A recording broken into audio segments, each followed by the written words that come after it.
इसके बाद आपका कोई भी डाउट नहीं बचेगा। कॉमन एलिजिबिलिटी टेस्ट दिया है, 100 में से आपके मार्क्स आए हैं 85। CHSL वालों ने अपनी कट ऑफ दे दी कि जिन लोग के मार्क्स कॉमन एलिजिबिलिटी टेस्ट में 80 आए हैं वो SSC CHSL का सेकंड। नमस्कार दोस्तों, जय हिंद, दिस इज सोनू अहलावत। और आज का ये वीडियो हाईली डिमांडेड रहने वाला है क्योंकि बहुत सारे लोगों की डिमांड्स आ रही थी कि इस एक प्रॉपर टॉपिक के ऊपर वीडियो बनाइए, हमें डिटेल से समझाइए इसके बारे में। देखिए दोस्तों, ये तो आप सब जानते होंगे, 19 अगस्त को हमारी यूनियन कैबिनेट ने NRA यानी कि नेशनल रिक्रूटमेंट एजेंसी को अप्रूवल दे दिया है, जिसके लिए ऑलरेडी फरवरी 2020 को हमारी फाइनेंशियल मिनिस्टर निर्मला सीतारमण जी ने बजट भी पास कर दिया था। तो अब जो ये चीज है नेशनल रिक्रूटमेंट एजेंसी, ये एक्शन में आने जा रही है, जिसके अंदर कॉमन एलिजिबिलिटी टेस्ट वगैरह होगा, जिसके बारे में आप थोड़ी बहुत डिटेल जानते होंगे, आपने और कोई वीडियो देखी होगी।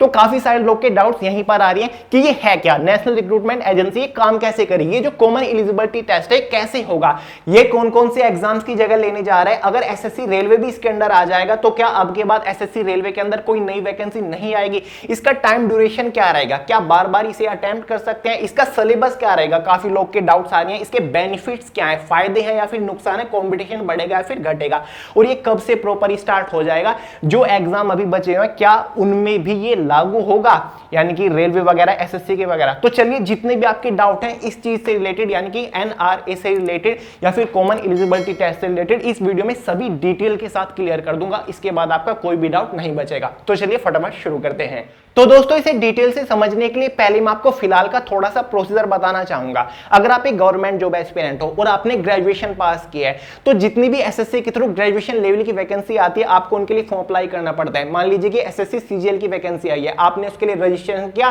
फॉर्म अप्लाई किया और फिर उसके 3-4 एग्जाम आपको देने पड़ते हैं। फिर आपने एसएससी सीपीओ एसआई की वैकेंसी के लिए फॉर्म अप्लाई कर दिया, क्योंकि आपने तो ग्रेजुएशन किया है, आपको उसके भी 2-3 एग्जाम देने पड़ेंगे। फिर रेलवे के अंदर कोई वैकेंसी आई एनटीपीसी के अंदर ग्रेजुएशन लेवल की, उसके लिए आपने अलग से फॉर्म अप्लाई कर दिया। आईबीपीएस के अंदर कोई वैकेंसी आई 1-2 पीओ कलर की, उसके लिए भी आपने फॉर्म अप्लाई कर दिया। यानी कि एक साल में ग्रेजुएशन लेवल वाला कैंडिडेट 10-11 वैकेंसी के लिए फॉर्म अप्लाई करता है और फिर उनके एग्जाम देता है। कोई एग्जाम बैंक ले रहा है, कोई एग्जाम एसएससी ले रहा है, कोई एग्जाम रेलवे अपना अलग से ले रहा है।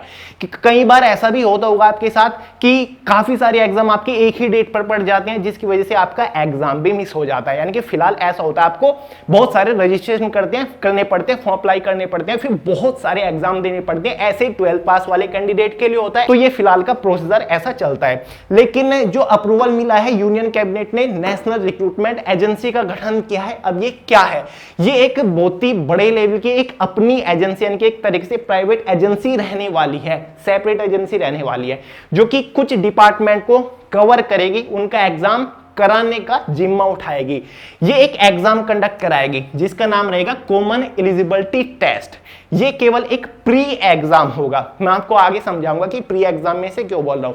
सबसे पहले तो ये नेशनल रिक्रूटमेंट एजेंसी है, ये केवल फिलहाल 3 डिपार्टमेंट को कवर करेगी, यानी कि जितनी भी वैकेंसी एसएससी के थ्रू निकलती है, जितनी भी वैकेंसी रेलवे के थ्रू निकल रही है, एनटीपीसी ग्रुप डी कोई भी वैकेंसी हो, या फिर बैंकिंग है। बैंकिंग का मतलब ये नहीं कि एसबीआई पीओ या फिर एक्सिस बैंक या फिर एसबीआई क्लर्क की वैकेंसी निकलती है, वो वाली नहीं। आईबीपीएस, जितनी भी वैकेंसी आईबीपीएस के अंदर निकलती है वो वैकेंसी, यानी कि उनके लिए एग्जाम की जिम्मेदारी ये ले रहा है। फिलहाल केवल यही 3 एग्जाम है। इन्होंने अपने स्टेटमेंट में बोला हुआ है कि आगे चल के फ्यूचर में और भी डिपार्टमेंट को जो मतलब सेपरेट है अपना खुद एग्जाम लेते हैं, यानी कि एसएससी तो बहुत सारी डिपार्टमेंट के लिए एग्जाम कंडक्ट कराता है, ये अपने खुद की एजेंसी है। लेकिन जो ऐसी एजेंसी है जैसे कि डीआरडीओ अपना एग्जाम खुद कराता है, उनको भी आगे चल के जोड़ा जाएगा, यानी कि उनके एग्जाम को भी कराया जाएगा, कॉमन एलिजिबिलिटी टेस्ट में भी लिया जाएगा। तो फिलहाल ये 3 ही आपके रहने वाले हैं। तो जो कॉमन एलिजिबिलिटी टेस्ट है एक प्री एग्जाम होने वाला है।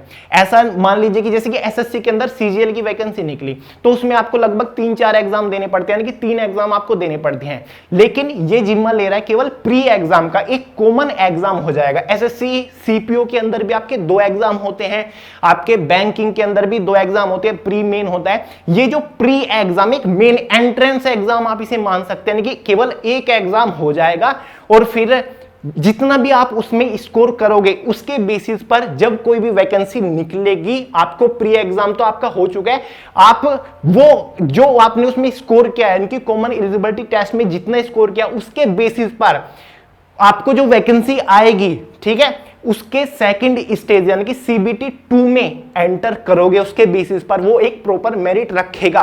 मैं आपको डिटेल से समझाऊंगा। फिलहाल तो ये है, ये फंडा ये केवल प्री एग्जाम होगा, केवल एक एंट्रेंस के लिए होगा कि एक एंट्रेंस एग्जाम हो गया। अब जितनी भी वैकेंसी निकलेगी उसके मार्क्स के बेसिस पर आपको उस वैकेंसी के CBT 2 में बैठने की एंट्री मिल रही है, फिर नहीं। अभी जरूरी नहीं कि हर एक वैकेंसी में CBT 2 हो। 10th बेस्ड की कुछ ऐसी वैकेंसी होंगी जिसमें केवल एक ही एग्जाम होगा, सेकंड आपका स्किल टेस्ट हो तो केवल यही हो जाएगा और सेकंड आप डायरेक्टली स्किल टेस्ट में बैठ जाओगे, ठीक है। या फिर डिस्क्रिप्टिव पेपर हो जैसे SSC MTS का होता है तो केवल एक कॉमन एलिजिबिलिटी टेस्ट आपका हो गया तो उसके में जितने मार्क्स आए, SSC MTS ने रिक्वायरमेंट की कि जिनके कॉमन एलिजिबिलिटी टेस्ट में 80 मार्क्स है, मान लीजिए कि ये 100 मार्क्स का मान के चल रही है फिलहाल, ये अभी कोई भी अप्रूवल नहीं है, मान लीजिए कि 100 मार्क्स का ये हो रहा है तो वो SSC MTS बोलेगा यानी कि जो MTS की वैकेंसी आएगी कि हमें उन कैंडिडेट को डिस्क्रिप्टिव पेपर में बैठाना है जिनके कॉमन एलिजिबिलिटी टेस्ट में 100 में से 80 मार्क्स आए हों, तो आप उसके लिए एलिजिबल हो जाओगे। अब कितने एग्जाम्स होंगे, देखिए आपकी इसमें 3 कैटेगरी है, एक आपकी 10th पास वालों की कैटेगरी है, एक 12th पास वालों की कैटेगरी है, एक ग्रेजुएट्स यानी कि 3 आपके 3 एग्जाम्स होंगे। आपका 10th वालों के लिए एक अलग एग्जाम होगा कॉमन एलिजिबिलिटी टेस्ट जिसमें केवल 10th पास कैंडिडेट ही देंगे, और एक आपका 12th पास कैटेगरी होगा जिसको केवल 12th पास वालों के लिए होगा, और एक आपका ग्रेजुएट लेवल का होगा जिसके अंदर सभी ग्रेजुएशन वाली वैकेंसी होंगी और सभी ग्रेजुएट कैंडिडेट, क्योंकि इसके लिए भी एक एलिजिबिलिटी होगी कि 10th पास अगर आप हैं तो आप ये वाला एग्जाम दे पाएंगे जो कि केवल 10th पास है जिसके अंदर सारी वैकेंसी 10th लेवल की है, जैसे कि रेलवे ग्रुप डी की हो गई, SSC MTS की हो गई, SSC GD की हो गई, इस प्रकार की। और 12th बेस वाली में आपकी SSC CHSL, SSC steno, RRB, NTPC और बाकी ग्रेजुएशन में तो आप जानते हो। तो आपके 3 एग्जाम होंगे, 3 कैटेगरी के डिफरेंट एग्जाम होंगे। अब प्रॉपर इनकी एलिजिबिलिटी क्राइटेरिया भी रहने वाला है। अब 10th वालों का एक प्रॉपर एलिजिबिलिटी क्राइटेरिया भी रहेगा कि 18 to 30 ईयर एज होगी इसकी, तब आप एग्जाम दे पाओगे। या फिर 12th वालों के लिए भी 18 to 27 के आसपास कुछ ये एज रखेंगे, या फिर ग्रेजुएशन वालों के लिए भी कुछ एज रखेंगे, वो अभी फिक्स नहीं है क्योंकि फिलहाल इस चीज को अप्रूवल मिला है, यानी कि एक पास अभी तक लागू नहीं हुई है।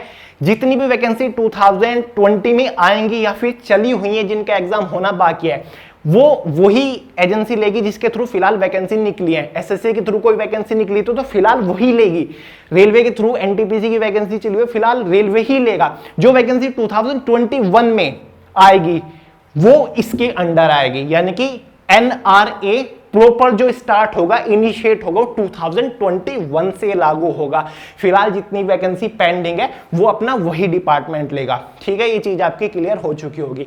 तो नंबर ऑफ एग्जाम आपके 3 होने वाले, यानी कि 3 डिफरेंट कैटेगरी की रहने वाली है।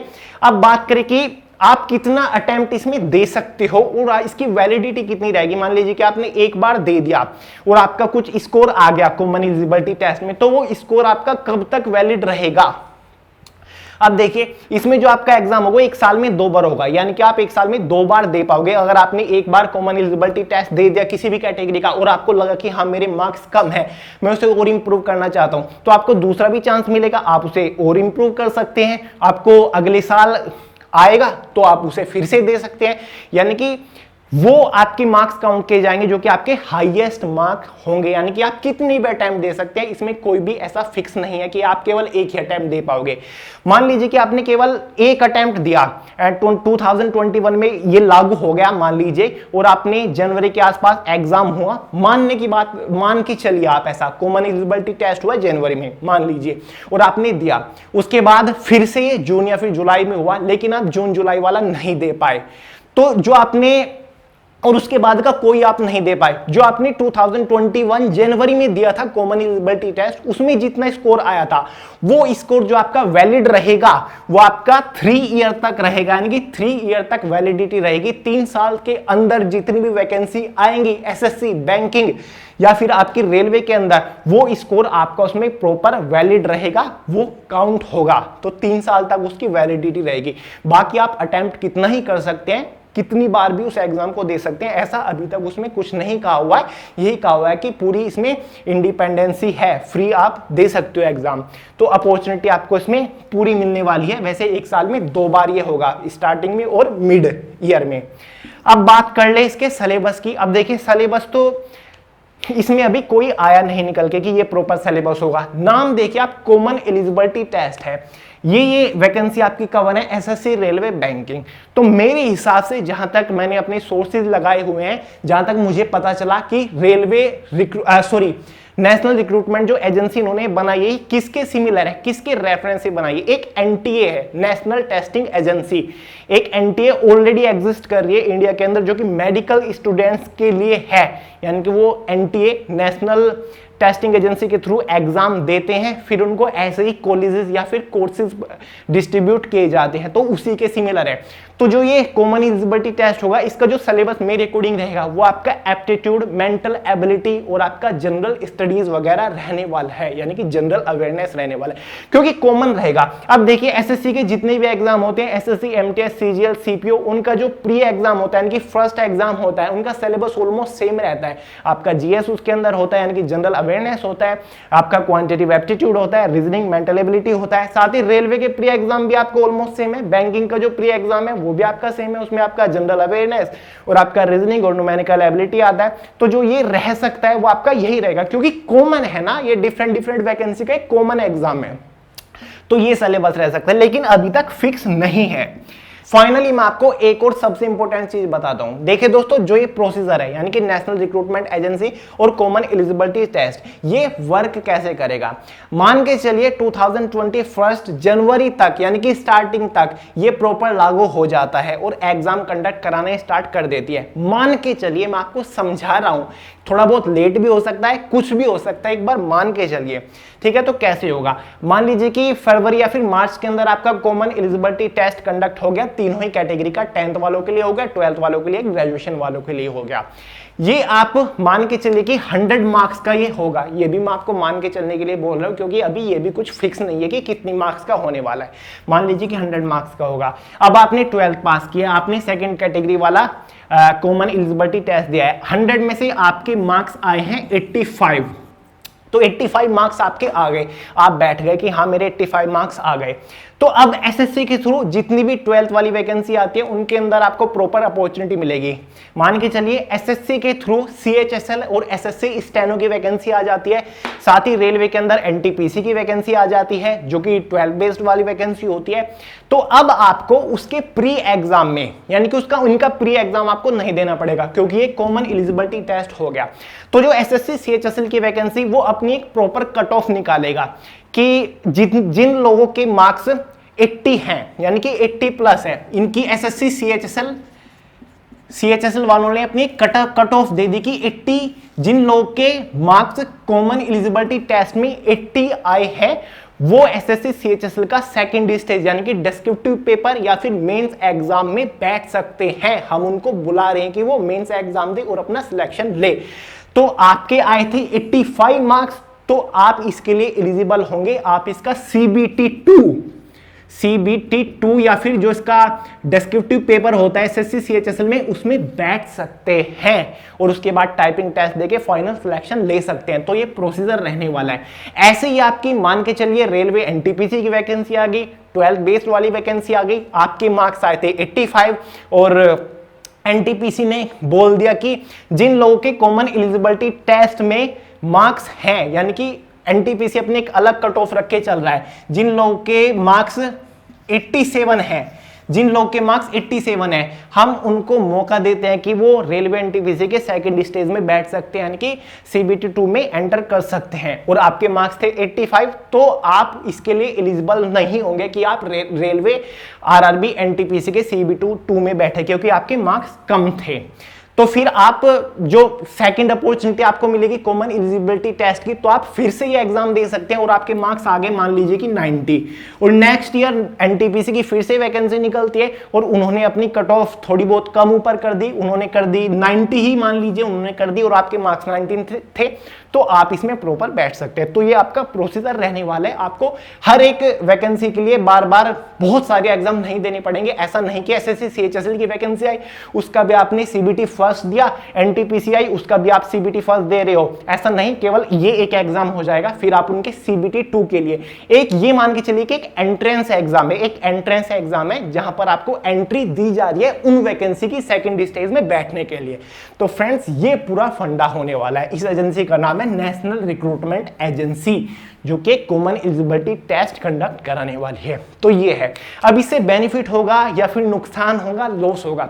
देखिए दोस्तों, इससे थोड़ा बहुत बेनिफिट तो है ही है, क्योंकि एजुकेशन में इंप्रूवमेंट हो रही है, विकास भी जरूरी है, इसी वजह से कंट्री पीछे जा रही है। तो ये जो चेंजमेंट है, अभी एजुकेशन नया रूल आया था, एजुकेशन का पूरा नया सिस्टम आया है। अब नेशनल रिक्रूटमेंट एजेंसी आ गई, युवाओं के लिए जॉब के लिए अपॉर्चुनिटी ढूंढ रहे हैं उनके लिए एक बेटर वे आ गया, एक अच्छा नया प्रोसीजर आ गया। तो ये तो एक बेटर तरीका है, आपको जगह जगह एग्जाम नहीं देना पड़ेगा, एक ही दिन आपके 2 एग्जाम हो जाएंगे। इसकी भी आपको टेंशन खत्म हो जाएगी कि 2 एग्जाम आपके क्लैश करेंगे और आपको बार बार रजिस्ट्रेशन नहीं करना पड़ेगा उस वैकेंसी के लिए। तो ये तो एक बेनिफिट ही है, लेकिन इसकी वजह से कंपटीशन बहुत ज्यादा बढ़ने वाला है। आपको मेहनत बहुत ज्यादा करनी पड़ेगी। क्यों करनी पड़ेगी? मान लीजिए कि आप हो ग्रेजुएशन पास कैंडिडेट हो, आपने ग्रेजुएट किया है, तो इसी कॉमन एलिजिबिलिटी टेस्ट के अंदर आईबीपीएस वाले कैंडिडेट भी बैठेंगे जो आईबीपीएस बैंकिंग की तैयारी कर रहे हैं, और सीजीएल की तैयारी करने वाले बैठेंगे, और एसएससी सीपीओ की भी तैयारी करने वाले बैठेंगे, और एनटीपीसी की भी तैयारी करने वाले बैठेंगे। और आप हो एनटीपीसी की तैयारी करने वाले, तो जो सीजीएल वाले बैठ रहे हैं या फिर बैंकिंग लेवल के बैठ रहे हैं, तो वो तो डेफिनेटली कट ऑफ को ऊपर बढ़ाएंगे।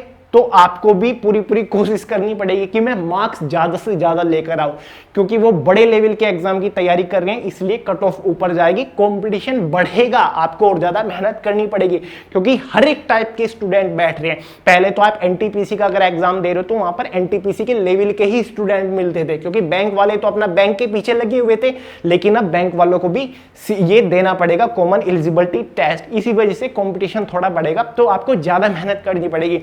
तो मेरी तो एडवाइस आपसे यही है कि अभी से जबरदस्त मेहनत स्टार्ट कर दीजिए, अभी से इसी लेवल की मेहनत स्टार्ट कर दीजिए, इसी तरीके से प्रिपरेशन करना स्टार्ट कर दीजिए कि मैं आईबीपीएस एग्जाम की भी तैयारी कर रहा हूं, बैंकिंग एग्जाम की भी तैयारी कर रहा हूं, सीजीएल लेवल की भी तैयारी कर रहा हूं, और सीपीओ लेवल की, यानी कि बड़े लेवल को अपना टारगेट बनाइए कि मुझे एसएससी सीजीएल लेवल की तैयारी करनी है, फिर बैंकिंग लेवल की तैयारी करनी है, तब जाके बात बनेगी।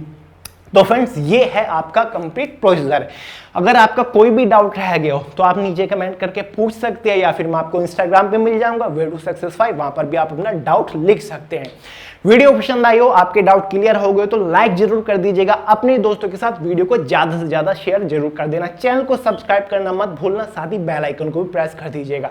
मिलते हैं अगली वीडियो में बहुत जल्द, तब तक के लिए जय हिंद।